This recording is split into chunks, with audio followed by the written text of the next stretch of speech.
Tidak mudah mengeluarkan kalimat itu di akhir kehidupan kita. Mau latihan sekarang boleh. Latihan. Tapi kalau kaidahnya nggak diikutin, belum tentu bisa. Mau nggak saya kasih ijazah? Amalkan doa ini. Ini doa yang biasa didawamkan oleh sahabat Ali bin Abi Thalib. Kalau kita bisa dawamkan ini, tingkatnya tinggi, bisa berada di atas ahli hikmah. Dan Allah akan bimbing kita menjadi orang paling bijak yang berkehidupan. Tapi dibacanya dengan benar ya. Kalau kita lihat dan ngaji di Al-Quran dan Hadis, singkatnya, surga itu tingkatannya ada 8 tingkatan. Sesuai dengan amalannya. Tertingginya ada yang viral dan kita kenal namanya dengan Firdaus. Surga apa? Itu tingkat tertingginya. Di situ berkumpul nanti orang-orang terbaik yang disebutkan di surah An-Nisa ayat 69, ada 4 golongan utama. Jadi kalau kita mau masuk ke situ, masuk satu dari bagian 4 golongan ini. Petunjuknya begitu. Perhatikan. Wa may yuti'illaha war rasula fa ulaika ma'al ladzina an'ama Allahu 'alaihim satu minan nabiyyin, golongan para nabi. Masuk surga tertinggi Firdaus, tingkat yang paling indah, golongan pertama, golongan para nabi. Bisa jadi nabi sekarang? Halo? Ada nabi di sini? Awas, hati-hati ya, kalau ada saya udahan nih. Sebab ada informasi dari Rasulullah SAW sekitar 15 abad yang lalu, kata beliau, nanti di masa depan akan ada yang ngaku-ngaku sebagai nabi. Kalimat nabinya singkat, padat, jelas. La nabiyya ba'di. La nabiyya ba'di. Tidak akan pernah ada nabi setelah saya, kata Nabi. Kalimat ini kalau kita lihat di ilmu balaghah, maksudnya apa? Ingin memberikan informasi akan ada yang ngaku nabi setelah saya wafat. Kalau ada yang begitu, katakan pada diri kita, langsung tolak. La. Tidak. Gak ada nabi setelah Nabi Muhammad SAW. Jelas sampai sini? Baik. Nah, kalau ada kalimat seperti ini, kita tolak, tapi saat yang bersamaan kalimat nabi pasti terbukti. Sepeninggal nabi pasti akan ada yang ngaku nabi. Pernah ada yang ngaku nabi? Banyak. Ya. Di Bogor itu dulu ada pelatih bulu tangkis. Inisialnya AM, ngaku nabi. Diamankan sama polisi kita. Ya. Ditanya, "Kenapa kamu ngaku nabi?" "Saya ke Bogor, Pak, dapat wahyu," katanya. Udah bayangkan, orang ke Bogor dapat talas, dia wahyu tuh. Bandung nggak ketinggalan, tukang cukur inisial S tuh, ngaku nabi juga. Ya, puncaknya di Jakarta karena Bandung nabi, Bogor nabi, Jakarta LE malaikat. Di era sebelumnya pernah minta izin pada gubernur sebelumnya untuk mendaratkan malaikat Jibril di Monas. Bayangkan, kita di MUI pada waktu itu tuh luar biasa. Ya, diamankan sama polisi kita tuh, polisi luar biasa. Jangankan teroris, malaikat Jibril tangkap tuh. Diselesaikan. Jadi kata Nabi itu akan ada yang ngaku nabi. Jadi kalau ada yang ngaku, kita nggak heran karena Rasul pun dari dulu bilang begitu. Yang bikin heran itu setiap ada yang ngaku ada pengikutnya. Itu masalahnya. Kalau saya tidak keliru, ada S baru di Garut tuh kemarin itu. Ya, ada juga ngaku nabi itu ya. Maka hati-hati. Pertama, golongan yang masuk ke surga tingkat tertinggi Firdaus adalah kalangan nabi. Tapi kalau ada yang ngaku nabi bukan Firdaus, neraka yang paling dalam. Awas, hati-hati. Ini golongan yang pertama. Sudah selesai dengan wafatnya Nabi Muhammad sallallahu alaihi wasallam. 2. Was-siddiqina, orang-orang yang membenarkan dan mengamalkan tuntunan agamanya. Orang-orang yang membenarkan dan mengamalkan tuntunan agamanya. Nanti kita bahas. 3. Wasyuhada, orang-orang yang wafatnya dia niatkan di jalan Allah Subhanahu wa taala. Bisa di medan juang, NKRI dalam bahaya, kita ikut berjuang di garis depan, niatkan sebagai ibadah kepada Allah, wafat syahid. Bisa dalam konteks mengajar, ada ustazah sedang khatmul Quran, biasa mengajar belasan puluhan tahun, dan wafatnya pun oleh Allah diberikan dengan cara yang sangat indah. dengan mengucapkan kalimat tauhid, wa ilahukum ilahu wahid la ilaha illallah, meninggal. Syahid. Itu namanya syahid akhirat dunia. Macam-macam bentuknya. Syuhada. Nanti kita belajar babnya. Kemudian yang selanjutnya yang keempat, wassalihin. Ini yang bisa banyak kita dapatkan. Orang-orang saleh yang berkehidupan di dunia. Jadi ada 3 peluang bagi kita untuk mendapatkan surga Firdaus ini jadi satu bagian dari 3 golongan.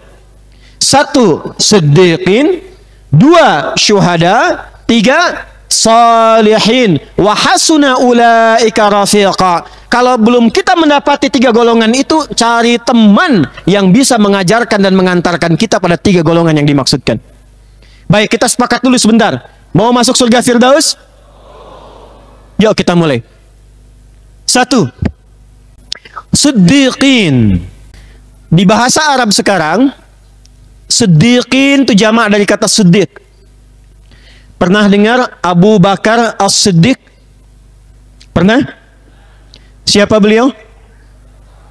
Sahabat Rasulullah. Bukan cuma sahabat, sahabat yang paling pertama membenarkan kerasulan Rasulullah dan memeluk Islam.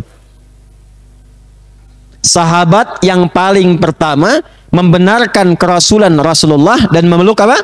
Islam. Dari kalangan laki-laki. Karena itu disebut Abu Bakar. Bakar itu yang paling awal. Di antara sekian yang masuk Islam, ini yang paling awal. Tapi punya gelar As-Siddiq. Jamaknya As-Siddiqin. Dan dijamin oleh Allah di akhirat bersama Rasulullah, hidupnya dengan Nabi, hijrahnya membersamai Nabi, dikuburnya di samping Nabi, di akhiratnya bersama Rasulullah SAW. Makanya Nabi konon dikisahkan pernah menggenggam tangan beliau dan mengatakan, Abu Bakar ini sahabatku, siapa yang menyakitinya dia telah menyakiti aku. Apa arti siddiqin? Jamak dari kata siddiq. Bukan sekedar benar, bukan sekedar jujur. Siddiq dalam pengertian Al-Quran adalah orang yang membenarkan semua tuntunan dalam Islam lalu mengamalkannya. Orang yang membenarkan semua tuntunan dalam Islam lalu mengamalkannya. Contoh, saya ke akhwat dulu ya, ke ibu-ibu nih. Ibu, di Quran ada ayat tentang jilbab nggak, Bu? Halo? Ada ayat tentang jilbab tidak? Ada perintah berjilbab. Ibu yakin itu benar nggak? Halo? Yakin benar nggak? Ketika ibu yakin itu benar, kemudian ibu pakai dan amalkan, maka ibu masuk dalam golongan ini. Tapi tidak semua orang yang meyakini itu mampu mengamalkan. Betapa banyak sekarang muslimah meyakini, iya ada ayatnya. Betul ada ayatnya, benar ada ayatnya, tapi belum mampu untuk bisa mengamalkannya. Maka belum masuk pada golongan yang pertama ini. Kita doakan, kita tuntunkan. Saya selalu menyarankan pada muslimah, jangan sampai hidupnya tidak berjilbab, ketika meninggal bikin malaikat bingung. Karena kain kapan perempuan yang muslimah itu ada kerudungnya. Awas, hati-hati, kalau laki-laki kainnya cuma 2. Perempuan tambah 1 kerudung. Jadi jangan sampai bikin malaikat, nanti ketika ditanya, malaikat nanya, kok pakai kerudung katanya. Hidup tak pakai kerudung, begitu wafat baru pakai jilbab. Jelas? Paham? Baik, sekarang yang laki-laki saya tanya. Mohon maaf ya, sebentar, pelan-pelan. Fokus. Fokus baik-baik. Ayat tentang sholat ada tidak di Quran? Saya ulangi, ayat tentang sholat ada di Quran? Tentang zakat ada di Quran? Tentang persaudaraan ada di Quran? Berkasih sayang ada di Quran? Maaf, tentang larangan saling mencela ada di Quran? Larangan membuat hoax ada di Quran? Baik, sekarang saya tanya, yakin dengan ayat itu? Yakin itu benar? Baik, kalau sudah yakin dan benar, pertanyaannya yang kedua, tanyakan pada diri kita, termasuk dalam golongan siddiqin atau belum?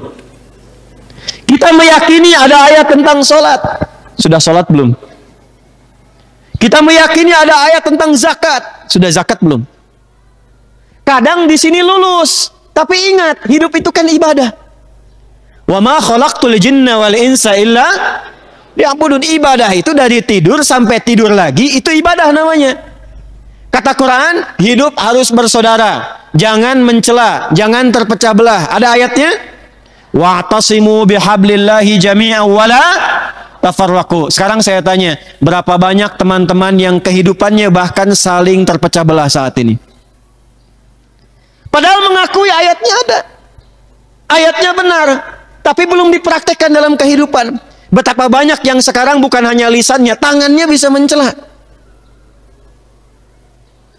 bisa saling merendahkan satu dengan yang lainnya. Karena itu ketika ayat persaudaraan turun, hal pertama yang dilakukan oleh Nabi Sallallahu Alaihi Wasallam datang ke Yathrib, maka beliau persaudarakan semua orang yang berkehidupan di Yathrib itu, yang berkonflik dua suku besar, Aus dan Khazraj, 600 tahun nggak pernah tuntas. Datang Nabi, selesai.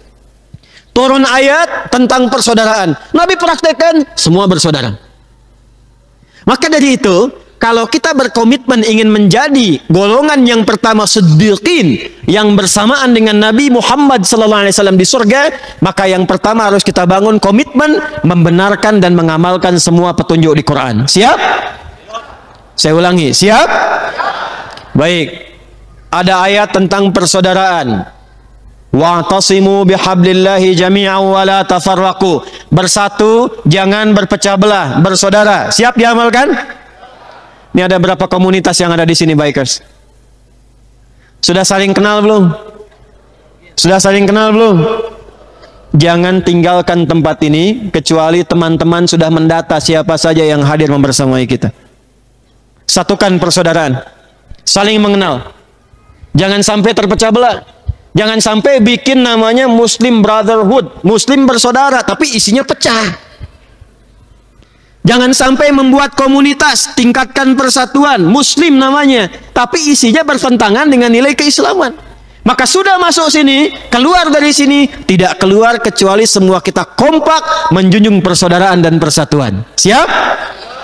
Satu. Kalau belum siap, saya selesai, saya pulang. Untuk apa kita teruskan? Baik, ini baru satu ini. Siddiqin. Sekarang kita turunkan ayat-ayatnya.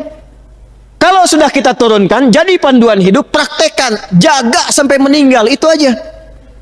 Nggak susah hidup ini, ada ayatnya, praktekkan, jaga sampai meninggal. Contoh, buka Quran surah ke-24, An-Nur. Ini contoh simpel aja. Ayat 30 untuk laki-laki, ayat 31 untuk perempuan, tentang mata. Ini orang siddiqin dengan orang muslim yang belum siddiqin, beda caranya. Kata Allah begini, qul lil mu'minina, katakan pada pria-pria yang beriman telah masuk Islam, yaghuddu min absarihim, kalau dia memandang, jaga pandangannya, pandang yang baik saja, kalau tak baik menurut Allah, palingkan. Baik, sebentar. Yakin dengan ayat ini? Firman Allah bukan? Ayat Quran bukan? Kalau ingin masuk golongan siddiqin, membersamai Rasulullah, maka jangan jauh-jauh, jangan tinggi-tinggi dulu. Keluarkan ayat mata untuk belajar sepekan ini. Orang beriman cara pandangnya beda, kata Allah. Siddiqin itu beda. Oh, apa yang harus dilihat, kata Quran? Ini ayatnya. Maka keluar dari sini, praktekan. Ini yang harus dilihat. Yang tidak boleh dilihat, palingkan. Keluar dari sini, lihat sendal bagus, tapi bukan punya kita, palingkan.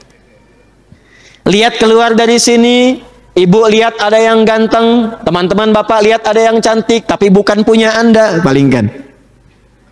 Buka handphone, ingin lihat ceramah, tapi yang muncul gambar-gambar yang tidak elok, tayangan-tayangan yang tidak pantas, palingkan. Latihan selama sepekan.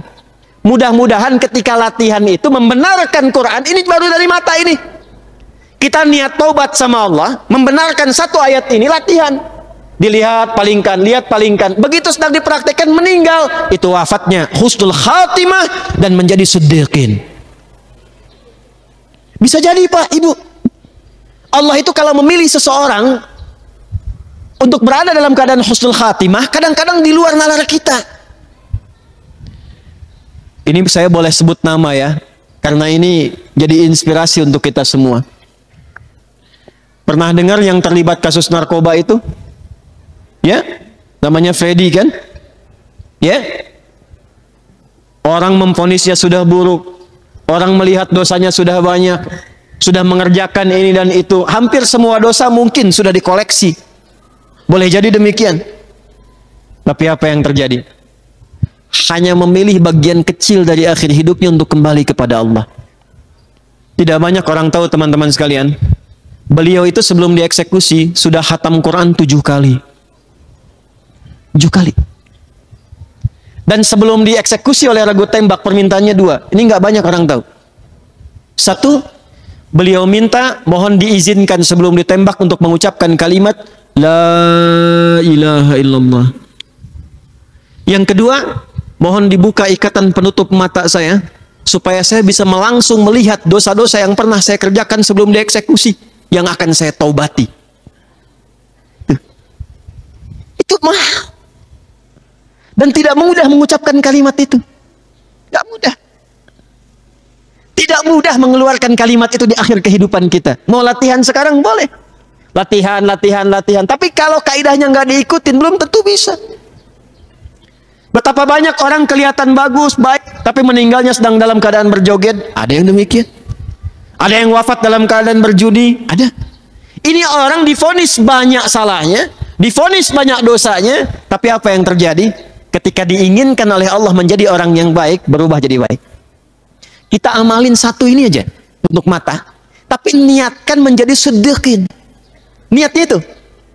Niatkan taubat menuju Allah Subhanahu wa ta'ala. Keluar dari sini kita jaga. Jaga pandangan, lihat yang baik, lihat orang sholat, lihat mushaf, lihat Quran. Belum pernah ngaji, buka Quran, lihat dulu. Nggak bisa baca, lihat, bawa Quran paling besar, masuk ke ruang tengah. Lihat aja dulu, jangan dibaca dulu. Tanyakan pada diri kita, dosa apa mata dan lisan saya selama ini sampai nggak bisa baca Quran? Latihan begitu. Mudah-mudahan ketika berlatih, diniatkan ini, tiba kemudian sedang menghindari maksiat, wafat itu bonusnya tinggi. Wafatnya dalam keadaan siddiqin. Tinggalnya di mana? Surga tingkat paling tinggi, membersamai Rasulullah sallallahu alaihi wasallam. Masya Allah. Itu kalau dialog enak tuh Pak, Bu. Pernah lihat ada dialog penghuni surga dengan penghuni surga? Penghuni surga dengan penghuni neraka? Penghuni neraka minta bantuan ke penghuni surga. Ini pernah dipraktekkan oleh kalangan anak-anak sampai di Palestina. Nanti saya cerita pada bagian yang terakhir. Cerita sekarang bisa berhenti ta'limnya. Tapi yang di sini, ketika Anda masuk, Masya Allah, ketemu kawan. Di mana, akhi? Surga. Ketemu siapa? Ustadz Fulan, Syekh Fulan, ini Fulan. Enak.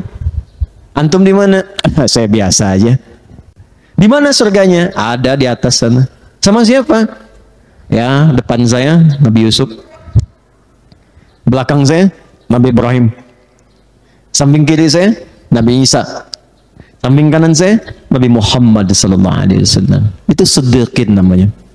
Maka mulai hari ini 1 aja pesan saya, kalau ingin jadi golongan siddiqin, benarkan semua ayat Quran dan amalkan semampu yang bisa kita lakukan. Niatkan menjadi bagian golongan ini. Paham? Paham. Itu kalau dimaksudkan radtu jannah, perjalanan menuju surga. Surganya kemana? Ke Firdaus. Untuk masuk ke Firdaus hanya 4 golongan. Kalau bukan para nabi, kedua siddiqin, ketiga syuhada, keempat salihin. Turun 1 tingkat dari siddiqin, namanya syuhada.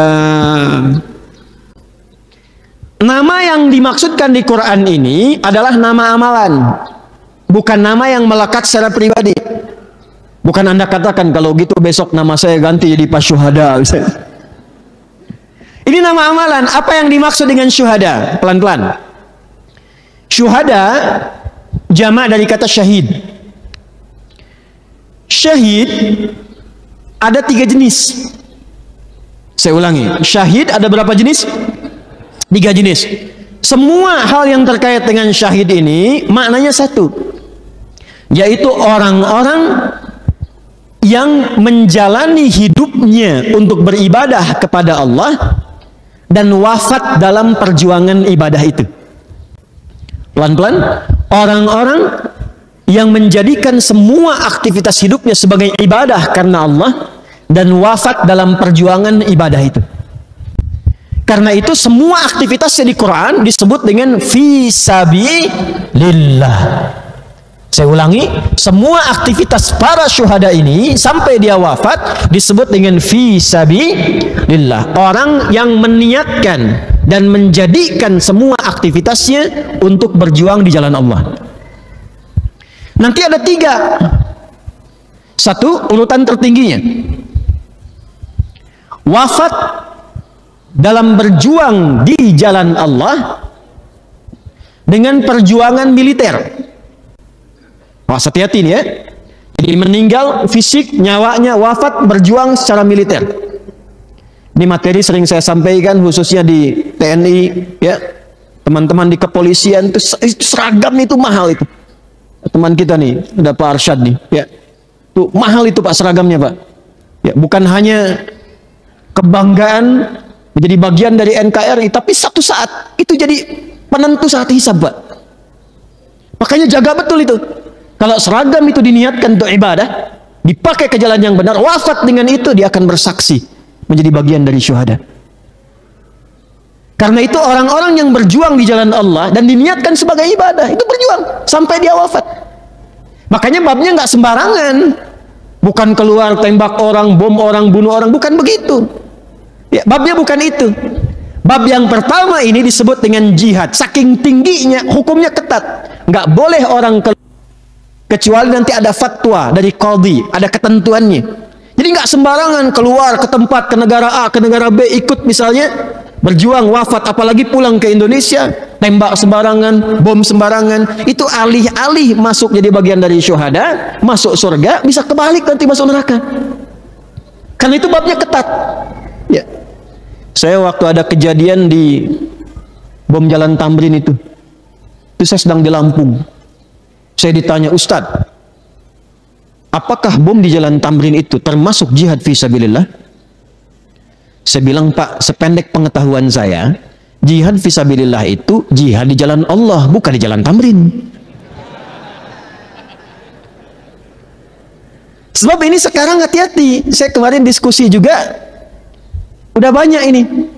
Ya, kelompok-kelompok, ajakan-ajakan, pengajian-pengajian yang arahnya ke bentuk-bentuk yang bahkan tidak dibenarkan oleh Al-Quran dan hadis-hadis Nabi Muhammad SAW. Kalau ada yang begitu, cepat tinggalkan, cepat tolak ya. Tidak boleh masuk dalam bab jihad untuk menjadi syuhada tingkat pertama kecuali ada fatwanya dari qadhi secara langsung dan pembelaannya khusus. Apakah di dalam negeri ataupun di luar negeri. Jelas sampai sini? Saya mohon maaf, bab yang ini saya agak ketat dan tegas. Sebab kalau tidak ditegaskan, bisa jadi malapetaka nanti. 2, ada ayat yang kedua, langsung dijamin oleh Quran, kalau ingin masuk ke dalam golongan syuhada tingkat kedua, tapi masuk golongan ini, maka golongan yang kedua adalah golongan ahli ilmu, para ulama dan penuntut ilmu. Turun dalilnya, Quran surah ke-9 ayat 122. Saya cerita sebentar ya, singkat. Jadi waktu ada ayat tentang jihad turun, membela kedaulatan Madinah saat diserang, itu semua semangat Pak Bu. Jadi Masya Allah saya bayangkan gini ya, ini yang hilang sekarang di kita ini. Saya ini kok bingung ya, izzah kita itu sebagai muslim itu, kok sekarang ini kayaknya lemah sekali gitu. Ya, lihat Quran dilecehkan, diam.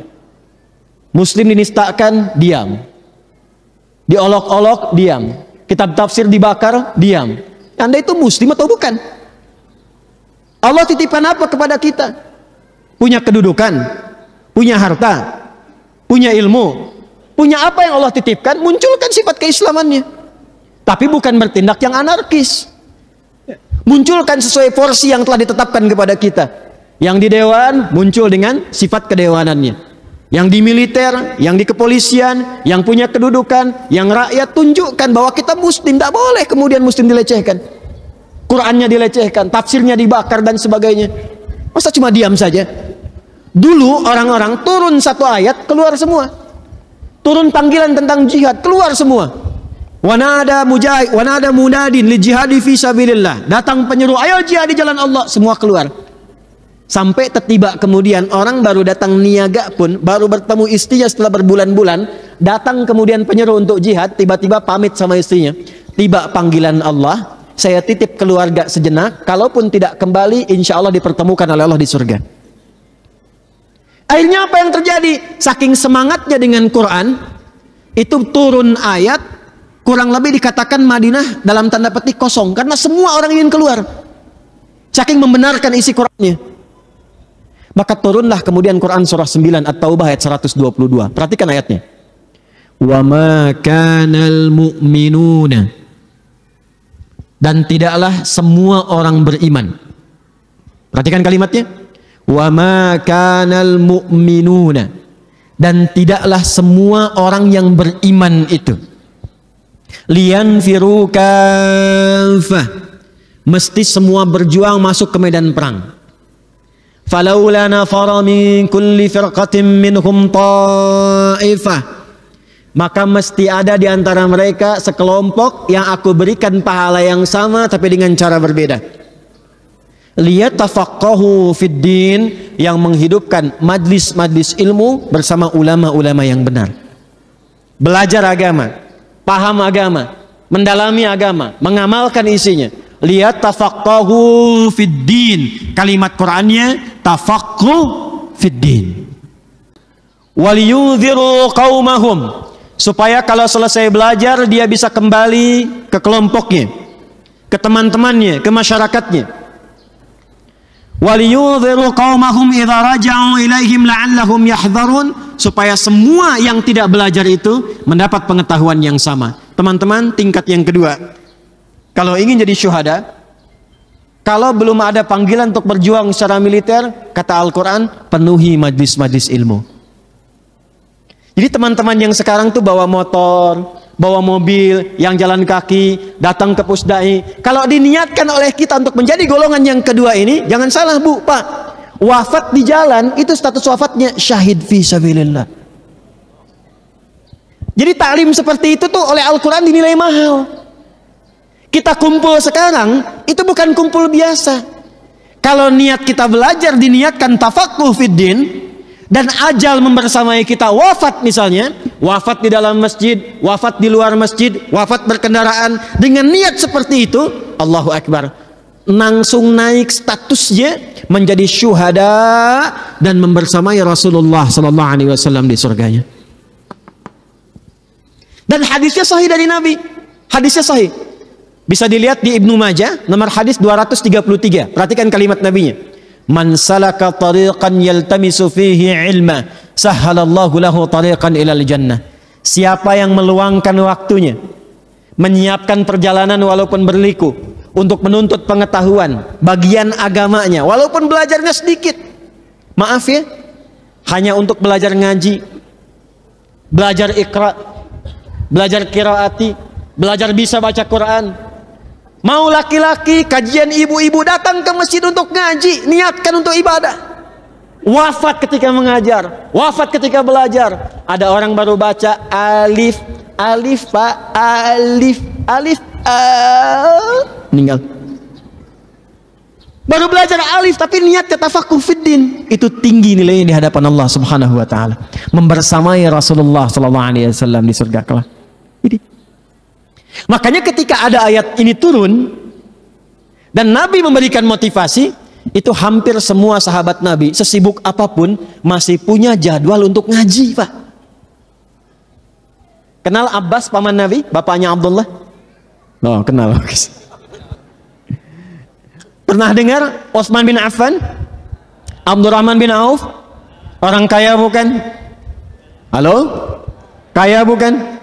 Nanti kalau satu saat kita coba kita niatkan ya, satu saat kita umrah bareng-bareng ya, insyaallah ya, Bapak Ibu ya, semua kita niatkan pelan-pelan. Nanti saya tunjukkan, sekarang itu sudah jadi ada hotelnya Utsman bin Affan. Kemarin saya cek sudah jadi, bagus bentuknya. Ya, jadi kalau kita mau ke Madinah, bisnya masuk, itu insyaallah akan melewati hotelnya Utsman bin Affan. Kita belok kanan, hotelnya sebelah kiri. Ya, warnanya krem. Utsman bin Affan itu sahabat Nabi, menantu Nabi, membersamai Nabi, orangnya dermawan, hartanya banyak, sampai sekarang asetnya menjadi jariah, ada yang jadi hotel. Dari investasi kebun kurma dan sumur. Sampai sekarang 15 abad telah lalu, jadi wakafnya Utsman bin Affan, hasilnya disedekahkan lagi. Saya belum cerita, sebentar, saya belum teruskan. Abdurrahman bin Auf tahu? Tidak banyak orang kenal Abdurrahman bin Auf dengan kedermawanannya. Itu beliau tuh pengusaha sukses, orang kaya di Madinah, yang setiap bulan sepertiga orang Madinah disantuni. Yang nggak punya modal, dimodali. Sepertiga orang Madinah disantuni. Sepertiga lagi yang nggak punya modal, dimodali. Sepertiga lagi yang nggak kerja, dibantu kerja.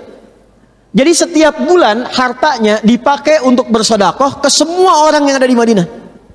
Dan nggak pernah kurang hartanya. Tapi tahukah Anda, Tamim Ad-Dari, Abdurrahman bin Auf, ya, kemudian Utsman bin Affan, semua yang kaya-kaya itu termasuk Abbas pamannya Nabi, setelah mendengar ayat ini, mereka masih meluangkan waktu untuk mengisi majlis Nabi di sela-sela kesibukannya. Dan yang lebih dahsyat, baca kitabnya Imam An-Nawawi, namanya At-Tibyan fi Adab Hamalatil Quran. Akibat hasil dari pendidikan Nabi ini, Allahu Akbar, tidak melupakan akhiratnya. Sesibuk-sibuknya siang bekerja, malamnya masih sempat tahajud sampai dengan khatam Al-Quran. Itu kata Imam An-Nawawi. Di para sahabat itu, kalau turun ayat apapun itu langsung dibenarkan, langsung dilakukan.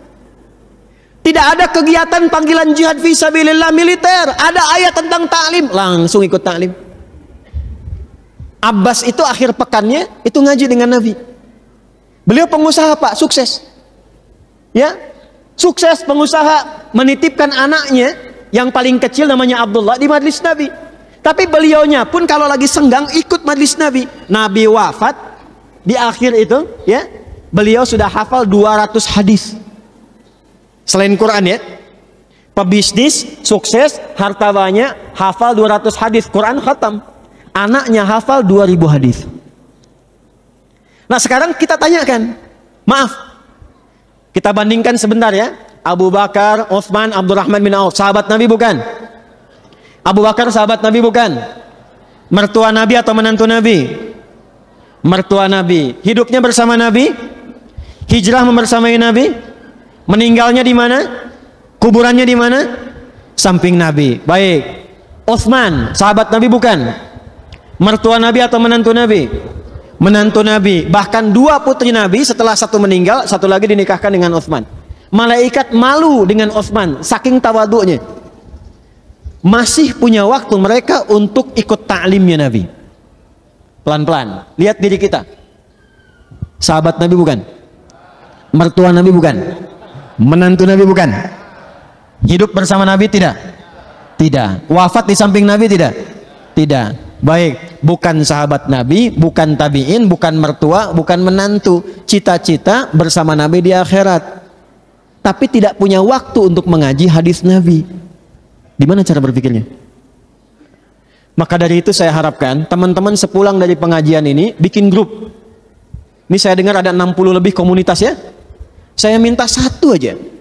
Misal dalam sebulan atau dalam sepekan, sempatkan datang ke majlis manapun, niatkan untuk jadi bagian dari ini. Walaupun di situ teman-teman cuma belajar misalnya ngaji Quran, ambil satu hadis, adab berkendaraan bagaimana, doanya seperti apa, dipelajari isinya, dipakai motornya dengan meniatkan seperti ini. Qadarullah meninggal di motor misalnya, baru starter klik meninggal. Misal. Maka dalam keadaan meninggalnya statusnya naik tingkat menjadi mutafaqih fiddin, wafatnya syuhada. Mau seperti itu? Halo, mau seperti itu? Baik, nanti pas keluar ya, insyaallah. Baik, 3. Tingkat syuhada yang ketiga, pelan-pelan. Ibu kan belum masuk. Tingkat syuhada yang ketiga adalah orang yang menjadikan semua aktivitasnya sebagai fisabilillah. Saya tanya ini, ibu ada bu? Ibu? Halo bu? Ada ibu? Baik, saya mau tanya ibu.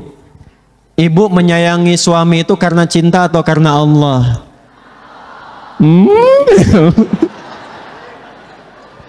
Yakin bu? Yakin, baik. Ibu menyayangi anak-anak itu karena cinta pada anak atau karena Allah? Sekarang saya tanya pada ibu, kalau suami tidak berjamaah diingatkan tidak? Kalau suami tidak ke masjid diingatkan tidak? Oh, masa? Kalau waktu Jumatan diingatkan tidak? Disiapkan pakaiannya tidak? Disiapkan parfumnya tidak? Anak ibu disekolahkan di mana? Ngaji Quran nggak di situ? Belajar sholat nggak di situ? Kalau benar mencintai anak karena Allah, ibu pasti akan mendekatkan anak-anak itu dengan Allah. Beda antara cinta dengan taat, itu beda. Kalau cinta semua dilakukan, semua diberikan. Tapi apakah setiap cinta mengandung taat? Belum tentu.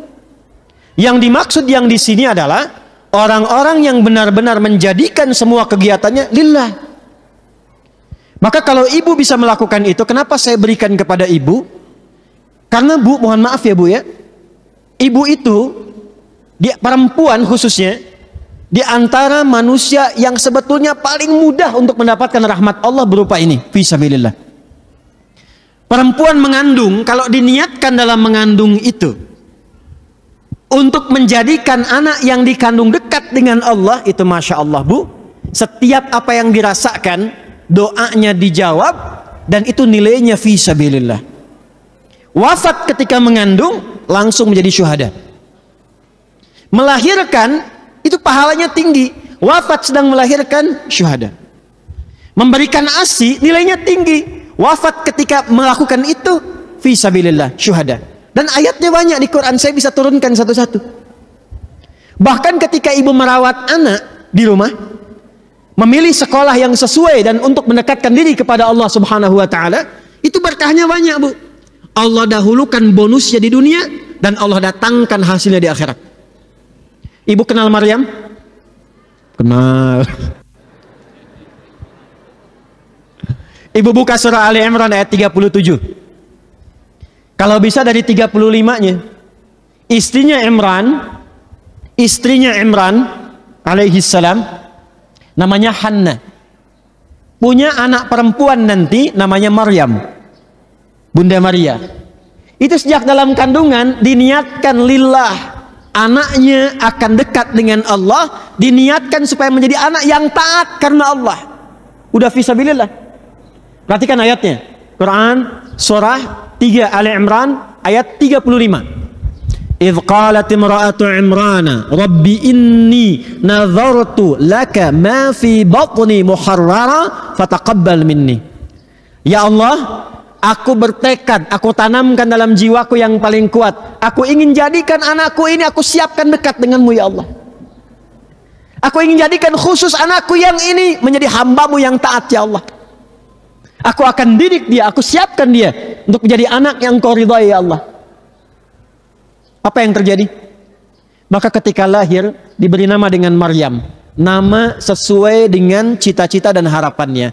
Jadi kalau kita berikan nama pada anak, bukan diberikan sekedar bagus, tapi ada doa apa di balik nama itu. Misal ya, ini contoh dari Quran.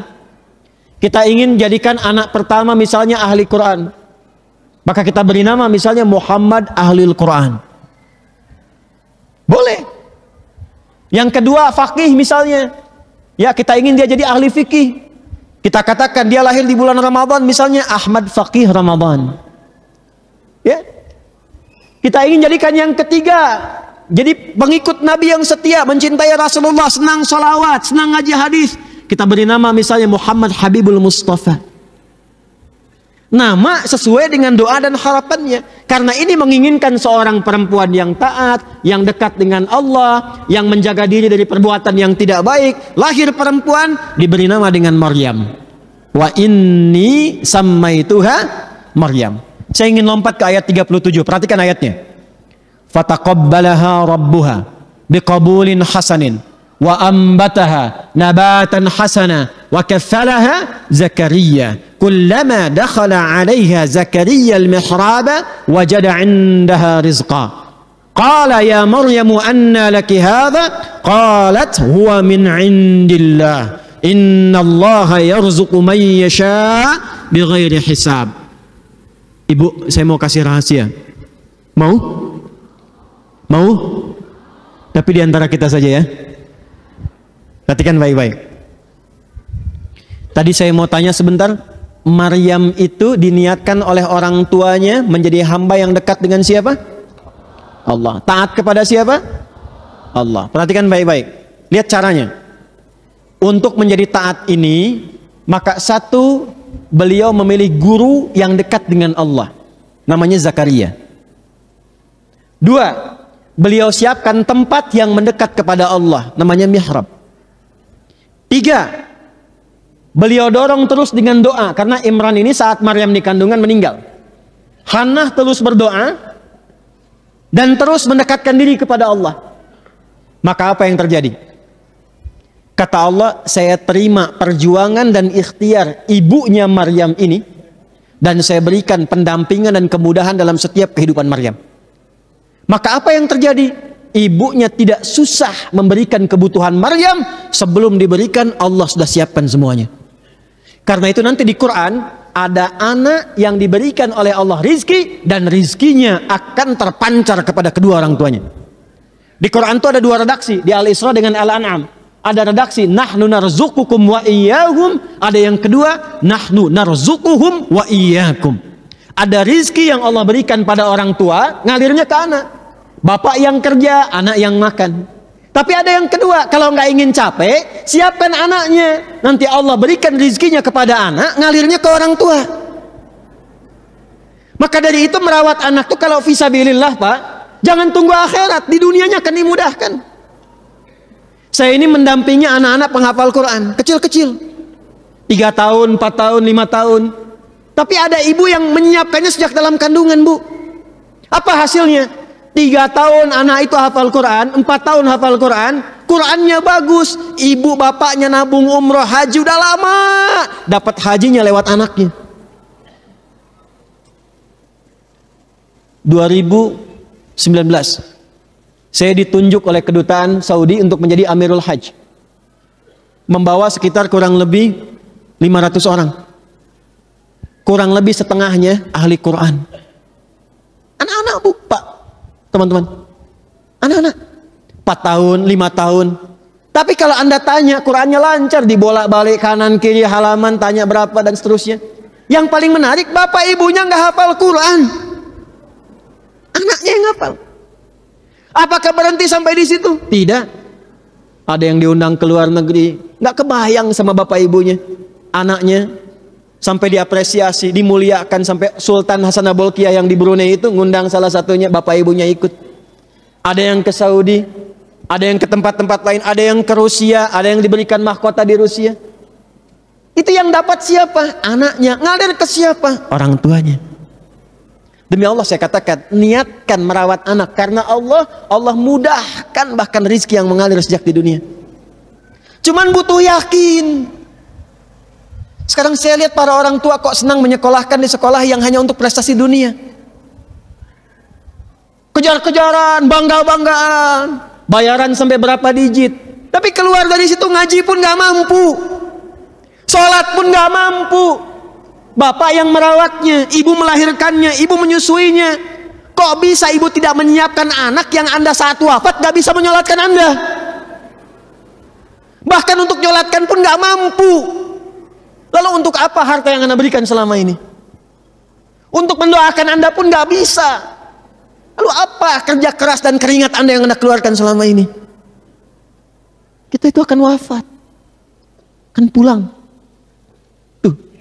Rotu jannah, pulang. Pak ibu kita itu udah divonis mati, tinggal nunggu waktu, pulang kita. Maka harus cerdas kita menyiapkan diri. Kalau mau jadi bagian yang ini, cara pulang itu banyak. Kita nggak bisa memilih kapan waktunya, tapi kita bisa berikhtiar bagaimana mengondisikan diri kita ketika wafat. Ini ada pilihan di Quran, nih. Jadi bagian orang-orang hebat, orang tua yang hebat. Karena itu negara kita pun membantu mendorong kita begitu. Coba deh ngajinya perdalam, buka undang-undang pendidikan. Saya itu cinta negara saya, Bu, Pak, makanya saya pulang untuk ngajar. Kalau enggak, saya sudah mengabdi di tempat lain. Terakhir saya ditawari untuk pindah ke London kemarin, mimpin salah satu Islamic Center di sana. Saya masih tahan. Kalau belum di sini matang baik, saya belum keluar, saya bilang. Saya mau dibawa ke India. Tidak, saya bilang. Sekarang negara memanggil saya pulang. Saya ingin mengajar di tempat saya. Bapak Ibu sekarang, apa yang ingin saya katakan? Saya pulang, sebelum pulang saya tuh pelajari dulu Pancasila, undang-undang, pokok-pokok bernegara, supaya kita jadi pulang tuh jadi warga negara yang baik, nggak melanggar aturan bernegara, menjadi muslim yang baik. Kalau kita buka undang-undang Sisdiknas, sistem pendidikan nasional, terus kita keluarkan tuh nomor 20 tahun 2003, kita mulai dari awal lah, ada pasal namanya menimbang. Menimbang, buka poin B, di situ ada 5, A, B, C, D, E. Buka yang B. Perhatikan kalimatnya. Undang-Undang Dasar Negara Republik Indonesia tahun 1945. Perhatikan kalimatnya. Perhatikan kalimatnya. Mengamanahkan kepada negara, kepada pemerintah untuk mengusahakan satu sistem pendidikan. Perhatikan kalimatnya. Satu sistem pendidikan yang meningkatkan keimanan dan ketakwaan pada Tuhan Yang Maha Esa serta akhlak mulia. Jadi sebelum ilmu, sebelum pintar, ternyata undang-undang pun mendorong kita beriman dan bertakwa. Jadi kalau Anda cuma pintar tapi tidak takwa, itu setengah dari harapan negara kita. Kalau di barat nggak kenal itu, makanya ukuran standarnya apa? Pintar aja. Ahli bidang A, profesor B, mewujudkan teknologi tinggi, kuat. Itu capaiannya karena nggak ada konsep ketuhanan Yang Maha Esa. Dipisahkan area agama, area private, cuma di masjid tempat ibadah, di luar kosong. Kita tidak. Sila pertama apa Pancasila? 1. Ayo kita tes nih, kita tes. 1, 2, 3, 4, 5. Yang paling pokok 1 apa? Nah, Pancasila ini turunannya undang-undang. Jaminannya pasal 29, negaranya aja pasal 29 ayat 1. Kita ayat 2-nya. Negara berdasar atas ketuhanan Yang Maha Esa, pasal 29 ayat 1. Pasal 29 ayat 2, negara menjamin kemerdekaan tiap-tiap penduduk untuk memeluk agamanya masing-masing dan beribadah menurut agama dan kepercayaannya itu. Dibawa ke pendidikan, ternyata nuansanya apa? Iman dan takwa. Karakternya apa? Akhlak mulia. Ini yang sekarang menipis, ini yang sekarang hampir hilang. Makanya banyak orang-orang pintar tapi korupsinya jalan, mencurinya jalan, merampoknya jalan, membunuhnya jalan. Kenapa? Karena akhlak hilang, agamanya berkurang, imannya nggak meningkat, takwanya nggak muncul. Dulu saya masih kecil, masih ada pelajaran akidah akhlak. Sekarang sudah jarang ditemukan. Kita harus balikan kembali. Jadi secara Quran dibenarkan, negara pun mendukung. Kurang apa lagi? Jadi mulai hari ini, mohon izin, coba pulang ke rumah cek. Minimal kalau kita belum berpikir sampai ke sini, minimal siapkan kepulangan kita saat kembali kepada Allah Subhanahu wa taala. Kalau kita sebagai anak, minimal kita pikirkan kalau kita pulang, bagaimana memuliakan kedua orang tua kita saat ini. Mau nggak saya kasih ijazah? Amalkan doa ini. Ini doa yang biasa didawamkan oleh sahabat Ali bin Abi Thalib. Sebetulnya jarang saya buka, mungkin baru pertama ini saya buka. Kalau kita bisa dawamkan ini, tingkatnya tinggi, bisa berada di atas ahli hikmah. Dan Allah akan bimbing kita menjadi orang paling bijak yang berkehidupan. Tapi dibacanya dengan benar ya. Allahumma. Bisa 2 ya. Bisa ya Rabbi, ya Rabb, bisa Allahumma. Mau pakai ya Rabb boleh, mau pakai Allahumma boleh. Ya. Allahumma kafani izzan antakuna Rabban liya wa kafani fakhran an akuna abdan laka. Baca dalam zikir habis salat, habis istighfar, Allahumma antas salam, baca 3 qul, subhanallah, alhamdulillah, Allahu akbar, dan seterusnya. Akhirnya boleh baca itu, tapi dawamkan. Ini diantara kalimat yang sanadnya tersambung kepada Imam Ali bin Abi Thalib, ya, radhiyallahu taala anhu. Dan sejak saat itu beliau berada di tingkat wali tertinggi. Kalimatnya dalam sekali itu, kalau ngerti bahasa Arab dalam sekali.